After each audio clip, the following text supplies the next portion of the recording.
किस्से, कुछ कहानियां। अतुल विश्नोई की जुबानी, कुछ किस्से कुछ कहानी। नमस्कार दोस्तों।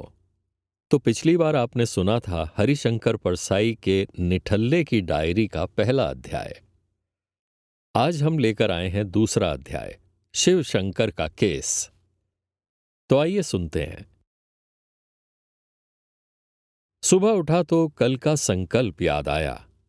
खुद चाहे कुछ न करूं, पर दूसरों के काम में दखल जरूर दूंगा। लोग अपने काम में दखल नहीं देने देते जब तक आप उनका भला न करने लगे। दखल देने के लिए भला करना जरूरी है। मैं भला करने के लिए व्याकुल हो उठा। बाहर निकला तो चबूतरे पर काका पालथी मारे बैठे दिखे। वे एक आंख बंद करके बड़ी एकाग्रता से मूंछ के सफेद बाल उखाड़ने की कोशिश कर रहे थे। एक झटका बाल को देकर उन्होंने चुटकी देखी और बोले, साला बच गया। वे फिर एक आंख बंद करके चुटकी में बाल को पकड़ रहे थे कि सड़क की तरफ उनकी नजर गई और वे दूसरे काम में लग गए। ए लड़के, कुत्ते को पत्थर क्यों मारता है? वो काट खाएगा ना। अरे इधर साइकिल क्यों टिकाते हो? ये चबूतरा है कि साइकिल स्टैंड? फिर मेरी तरफ देखा और बोले, कहां चल दिए? मैंने कहा, काका मैंने तय किया है कि मैं दूसरों का भला करूंगा। काका बोले, और अपना भला कब करोगे? अरे जो अपना ही भला नहीं कर सकता वो दूसरों का भला क्या करेगा? वो जानता ही नहीं है कि भला क्या होता है। देखता नहीं है जितने जनता के सेवक हैं सबके घर भरे हुए हैं। क्यों माल बटोर रखा है उन्होंने? इसीलिए कि अपने पास धन होगा तभी ये समझ में आएगा कि धन का क्या महत्व है, और तभी निर्धन जनता की हालत सुधारने की स्फूर्ति पैदा होगी। मैंने कहा, मगर मैंने तो सुना है कि अपना सर्वस्व त्याग कर दूसरों का भला किया जाता है। काका बोले, गलत सुना है। तूने सुना होगा, पर मैंने तो देखा है। सेवक जी को जानता है, जिनकी चौक में तिमंजिली इमारत बनी हुई है। आजादी की लड़ाई के जमाने के नेता हैं वे। तब वे गरीब किसानों और मजदूरों के जुलूस निकाला करते थे और नारे लगवाते थे, इनकिलाब जिंदाबाद, उजड़े घर होंगे आबाद। अभी एक दिन किसान मजदूरों ने उन्हें घेर लिया और कहा, सेवक जी आप हमसे नारा लगवाते थे, इनकिलाब जिंदाबाद, उजड़े घर होंगे आबाद। तो इनकिलाब तो हो गया, मगर हमारे घर तो वैसे के वैसे ही हैं। वैसे ही गंदे झोपड़ों और कमरों में हम अभी भी रहते हैं। सेवक जी ने शांति से बात सुनी और कहा, अरे तुम लोगों को बड़ी गलतफहमी हो गई। वो नारा तो मैंने अपने घर के बारे में लगवाया था, और तुम देख ही रहे हो कि मेरा वो तिमंजिला मकान खड़ा हो गया है। तुम क्या ये समझे कि वो नारा तुम्हारे घरों के बारे में था? तो हातिम साहब, पहले अपना बाद में दूसरों का।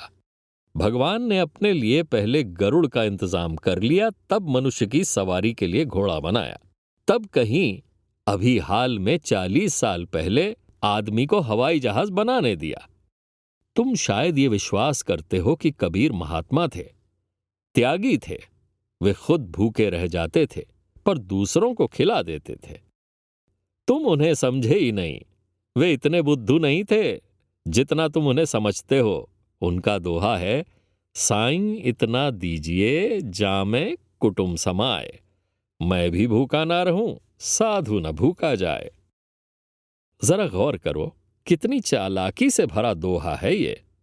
पहले तो उन्होंने कुटुंब का इंतजाम कर लिया, फिर अपना, मैं भी भूखा ना रहूं, और इसके बाद बचे तो साधु न भूखा जाए। अपने और परिवार के बाद उन्हें साधु की याद आई, और तुम कहते हो वे खुद भूखा रहकर दूसरों को खिलाते थे। कुछ किस्से, कुछ कहानियां। काका ने फिर एक आंख बंद की और सफेद बाल को चुटकी में पकड़ा।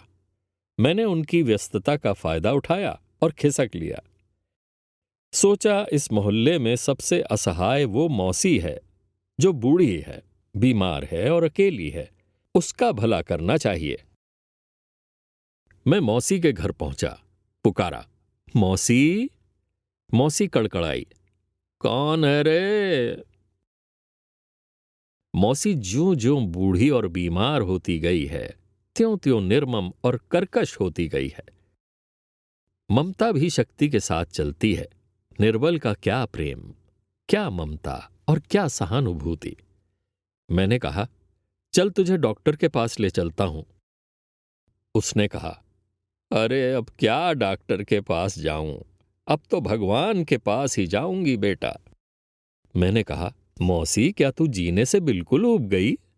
मौसी ने कहा, हाँ रे, अब तो जल्दी मौत आ जाए तो ठीक रहे। मैंने कहा, तो मौसी ला मैं तेरा गला घोंट देता हूं। मौसी भन्ना उठी, तेरे मुंह में आग क्यों नहीं लगती रे? मैंने कहा, नाराज ना हो मौसी, मैं तो तेरा भला करना चाहता हूं। घुटवाने में तकलीफ हो तो जहर ला देता हूं। अब मौसी मुझे गाली देने लगी। मैंने कहा, मौसी, न तू जीना चाहती है और न मरना, न दवा खाती है न जहर, आखिर मैं तेरा भला किस तरह करूं? मौसी टर्राई, मैं ही मिली हूं तुझे भला करने को? इतने लोग पड़े हैं, उनका भला क्यों नहीं करता? मैंने मौसी को छोड़ा और गणेश बाबू के पास पहुंचा। कुछ किस्से, कुछ कहानियां। गणेश बाबू, आप कह रहे थे कि आपकी तरक्की रुकी हुई है। चलिए सेक्रेटरी से कहकर करवा देता हूं। तरक्की तो पिछले महीने हो चुकी, सत्यनारायण की कथा भी हो गई। तो एक तरक्की और दिला देता हूं। इतनी जल्दी जल्दी तरक्की नहीं होती। फिर मैं वाजपेयी जी के पास पहुंचा। वाजपेयी जी, आपके बच्चों को स्कूल में भर्ती करा दूं? आप किस दुनिया में रहते हैं? भर्ती तो जुलाई में हो चुकी, ये अगस्त का चौथा हफ्ता है। कोई ऐसा नहीं मिला जिसका भला मैं कर सकूं। घर लौट आया। अब मुझे समझ में आया कि लोग स्वार्थी क्यों हो जाते हैं। वे दूसरों का भला करना चाहते हैं, पर कोई उनसे भला कराने को तैयार ही नहीं होता। निराश होकर वे अपना भला करने लगते हैं। लोग उनकी निंदा करते हैं, पर वे दया के पात्र हैं। वे मजबूरी में स्वार्थी हो गए हैं। मोहल्ले में शायद खबर फैल गई थी। दोपहर को एक आदमी आया और बोला, सुना है आप किसी का भला करने के लिए सवेरे से विकल हैं, पर कोई फंस नहीं रहा है। मैं अपना भला कराई लेता हूं, कितने रुपए देंगे? मैंने कहा, रुपए तो मेरे पास हैं नहीं, तुम चाहो तो भला कराकर मुझे 5 जूते मार लेना। उससे सौदा नहीं पटा। आखिर तीसरे पहर शिवशंकर बाबू आए। उनका विकास शहर में दिखता है। 1 से 3 मकान हो चुके हैं। मिसेस शिवशंकर का भी खूब विकास हुआ है। कपड़े छोटे पड़ जाते हैं। जायदाद की जांच होती है तो शिवशंकर कह देते हैं, ससुराल के तरफ से मिली है। न जाने ऐसे ससुर किस कोने में रहते हैं जो जिंदगी भर किस्तों में दहेज देते हैं, और वे हमेशा सरकार के कुछ महकमों के अफसरों को ही बेटी क्यों बिहा देते हैं। शिवशंकर बाबू ने कहा, अब भला करना चाहते हैं ना, तो मेरा भला कीजिए। मेरा तबादला एक बहुत खराब जगह हो गया है, मुझे किसी अच्छी जगह भिजवाइए। मैं बहुत खुश हुआ और शाम को बड़े साहब के बंगले में पहुंच गया। वे लॉन में खड़े थे, दोनों हाथ पतलून की जेब में डाले थे। मैंने पूछा, आप लोग पतलून की जेब में हाथ डाले क्यों रहते हैं? साहब ने कहा, हाथ इतने गंदे होते हैं कि उन्हें छिपाए रहते हैं। वे डूबते सूरज को इस तरह देख रहे थे जैसे वो उनका चपरासी हो। उन्होंने आसमान को ऐसे देखा जैसे वो उनके सामने क्लर्की का इंटरव्यू देने आया हो। मैंने उनसे पूछा, मैंने कहा, आप खुलकर फूल को क्यों नहीं तोड़ते? खुलकर उसे क्यों नहीं सूंघते? साहब ने जवाब दिया, कई सालों से ऐसा अभ्यास पड़ गया है कि अपने ही बगीचे का फूल तोड़ते जी धड़कता है। कैसा लगता है? ऐसा लगता है जैसे पौधे से घूस ले रहे हैं। उनके मुख पर चौकस मुस्कान आ गई। कहिए, क्या काम है? मुझे आपने पहचाना नहीं?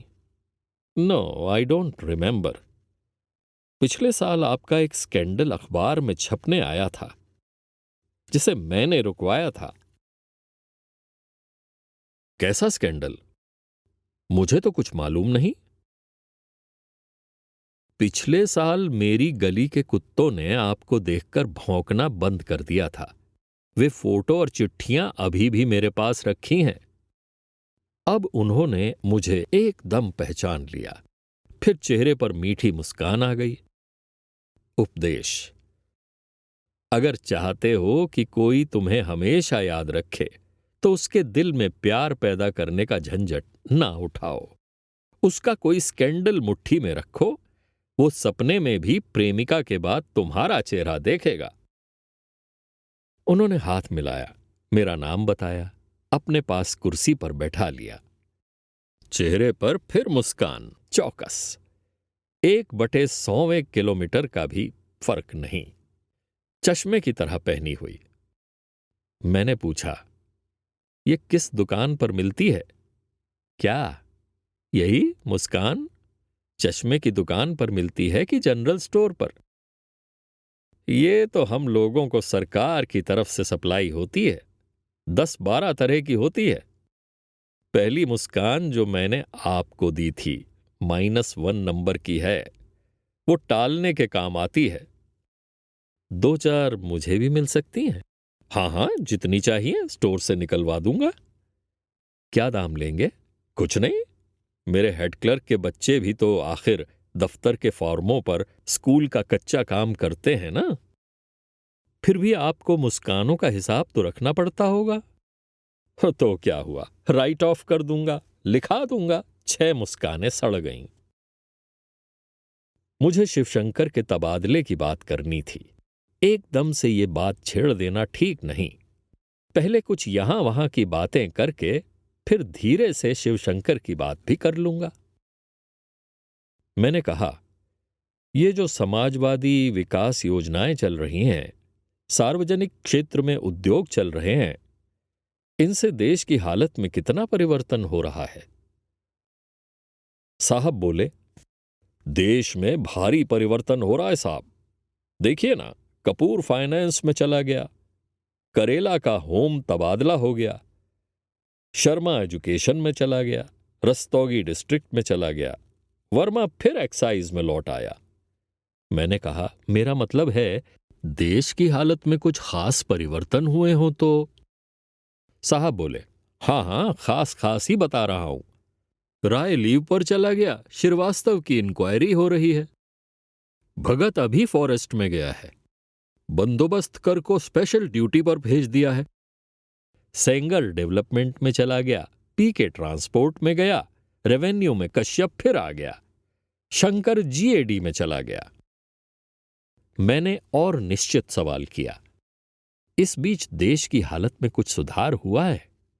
साहब बोले, सुधार? अरे हालत बिगड़ी है। आपको मालूम नहीं, सक्सेना मुझे सुपरसीड कर गया। साहब उदास हो गए। अपने पपीते के पौधों को देखकर बोले, ये पपीता बाद में लगाया था, पर यह पहले वाले को सुपरसीड कर गया। मैंने कोशिश की कि इनका ध्यान इस दुखद प्रसंग से हटाऊं। मैंने कहा, यह बताइए कि देश की इस साल की सबसे बड़ी घटना कौन सी है? वे बोले, यही, सक्सेना मुझे सुपरसीड कर गया। उन्हें सुख देना मेरे वश के बाहर की बात थी। आखिर मैंने शिवशंकर के तबादले की बात की। साहब ने कहा, कहां तबादला कर रहे हैं?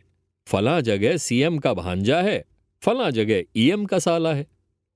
मैंने पूछा, कोई ऐसी जगह नहीं है जहां किसी का कोई ना हो? साहब बोले, हां, एक जगह है, वहीं तो ये शिवशंकर है। मैं घर लौट आया। शिवशंकर का भला भी मेरे हाथों नहीं हो सका। कुछ किस्से, कुछ कहानियां। अभी आप सुन रहे थे हरिशंकर परसाई की निठल्ले की डायरी का दूसरा अध्याय, शिवशंकर का केस। अगर आपको ये कहानी पसंद आई हो और आपने अभी तक यदि हमारे चैनल को सब्सक्राइब न किया हो तो कृपया इसे पहले सब्सक्राइब कर लें और हाँ, बेल आइकन दबाना ना भूलें ताकि हमारी अगली कहानी की सूचना आपको समय से मिल जाए। और हाँ, यदि आपको ये कहानी अच्छी लगी हो तो कृपया लाइक का बटन दबाना ना भूलें। इस कार्यक्रम को और दिलचस्प बनाने के लिए हमें आपके सुझाव और टिप्पणियों का इंतजार रहेगा। धन्यवाद। अभी आप सुन रहे थे कुछ किस्से, कुछ कहानियां।